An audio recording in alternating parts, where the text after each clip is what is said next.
विश्व हास्य दिवस पर मैं तो सबसे पहले सबको बधाई देना चाहता हूँ, शुभकामनाएं देना चाहता हूँ। और मेरी इच्छा है कि पूरी दुनिया में आंसू को मुस्कान बना दे हे भगवान, मुस्काना आसान बना दे हे भगवान, जाति धर्म ना छुआछूत का चक्कर हो, ऐसा हिंदुस्तान बना दे हे भगवान।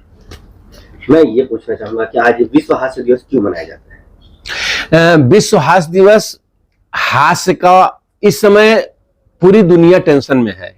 कहीं युद्ध हो रहा है, कोई व्हाट्सएप में फंसा हुआ है, कोई इंटरनेट में जूझ रहा है, कोई नौकरी के लिए, कोई महंगाई पर, हर कोई टेंशन में है।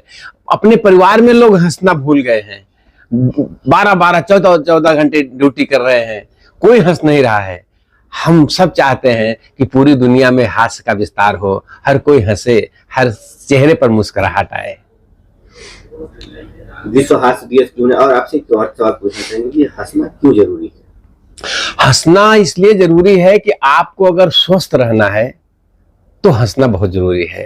हंसने से शरीर की तमाम इंद्रियां चलायमान हो जाती हैं। शरीर के बहुत सारे रोग जो हैं वो केवल हंसने से और ताली बजाने से दूर हो जाते हैं। हमारे बड़े बड़े ऋषि, यहाँ तक कि बाबा रामदेव जी भी कहते हैं कि आप जितनी तालियां बजाएंगे, आपके शरीर की इंद्रियां, एक्यूप्रेशर होता है ना, उससे और हंसने से हमारे शरीर के बहुत सारे नसें का, खून का जो प्रवाह होता है ना, वो तेज हो जाता है और निश्चित रूप से आपके शरीर में जो बीमारियां हैं वो कम हो जाती हैं, दूर हो जाती हैं। इसलिए हम सबको हंसना चाहिए। दर्शकों को 2 बोल सुनाइए अपने। हंसने के लिए अब समझ लीजिए कि हंसी कहीं ढूंढने की जरूरत नहीं है, आपके आसपास हंसी बिखरी हुई है। जैसे एक ऑफिस के बॉस ने एक बहुत बढ़िया लतीफा सुनाया, सारे लोग हंसने लगे। एक आदमी वहां बैठा था, वो नहीं हंस रहा था। बॉस ने कहा कि तुम्हें मेरा लतीफा अच्छा नहीं लगा क्या?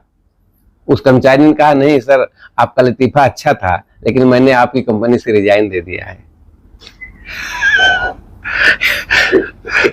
होता है, मतलब आप कैसे हंसें, सबसे बड़ी बात ये होती है। जितनी पी थी शाम को सब उतर गई, संवेदना के वो मेरे पर उतर गई, गाड़ी में मिली थी मुझको प्यार हो गया, और मैं सो गया तो लेकर अटैची उतर गई। ऐसे ही अब देखिए, हम मुंबई में रहते हैं, लोकल की गाड़ी से यात्रा कर रहे हैं, अब कैसे हंसी निकलती है। परेशानियों में भी हंसी कैसे हम ढूंढ के लाते हैं।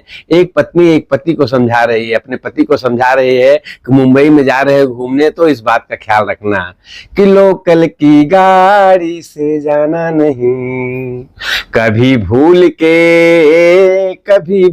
के परदेसी मेरे सैया, पढ़ती हूँ पैया, मुझे याद रखना, कभी भूल न जाना, लोकल की गाड़ी से जाना नहीं। चर्च गेट बीटी में चढ़ने जाओगे, भीड़ों में दबकर पी पी पी पी आओगे, और लोग दादर में लोकल पकड़ोगे सैया जी, कुचलेंगे सब लोग तुम्हारे पैया जी। अंधेरी हो या थाना है जान माना, और भागती है पब्लिक यहाँ हो के दीवाना, लोकल की गाड़ी से जाना नहीं, कभी भूल के रुक रुक रुक रुक कर बिरार जब आती है, चढ़ने वालों की नानी मर जाती है, और ससक ससक कर सिसक सिसक सब रोते हैं, चढ़ने वाले पग पग नैन भिगोते हैं। ओ बल मारे संवरिया टूटेगी कमरिया, और नारी छूटेगी तुहरी उसको बचाना, लोकल की गाड़ी से जाना नहीं, कभी भूल के। और आखिरी बात कहना चाहूंगा कि जब कोई किसी को हंसाता है या कोई हास्य का कार्यक्रम करता है तो वो कभी स्वर्ग में नहीं जाता। याद रखिएगा, कोई हंसाता है और जो हंसने वाले हैं श्रोता, वो कभी स्वर्ग में नहीं जाते, बल्कि वो जहां जाते हैं उस स्थान को स्वर्ग बना जाते हैं। हंसते रहिए, हंसाते रहिए, स्वस्थ रहिए और पूरी दुनिया में मुस्कान फैलाते रहिए। धन्यवाद।